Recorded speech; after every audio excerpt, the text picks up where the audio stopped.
Verso de Pedro, categoria aberta.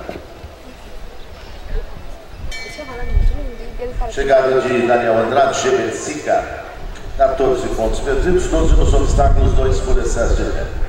80 segundos e 26 centésimos, 8:026, sua marca de tempo. Parece um livro. Não, eu fico olhando. Eu gosto de vez em quando. Porque tipo, ontem eu tava na aula toda, porque eu tava deitada. Ontem com o livro, aí quando a mulher... eu depois para não liberar. Não, eu também. Aí quando ele liberou, eu falei, obrigada, cara. Eu acho que ele não entendeu como assim, não. Acho que ele não. Por que ele não liberou assim? Ele parece muito lindo. Felipe? É. Oxe, Felipe. Não, Felipe, não tem Nada a ver. Eu achava que vocês eram primos, sei lá, porque vocês eram...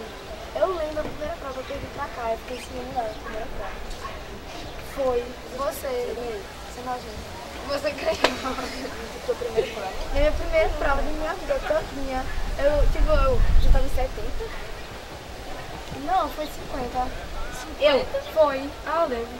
Foi horrível essa nojenta. Pô, minha primeira prova, quem sabe eu não ganhei primeiro. Aí quando eu veio em segundo lugar, Cecília Barros. Aí eu, tá de boas. Quem é o primeiro? Carlos Lisboa. De boa? Quem é esse cara? Quando eu olhei assim pro lado. Aí eu... Sua primeira prova, você acha ruim? Lá em segundo?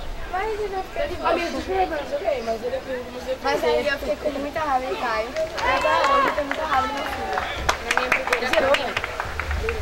Na minha primeira prova, eu não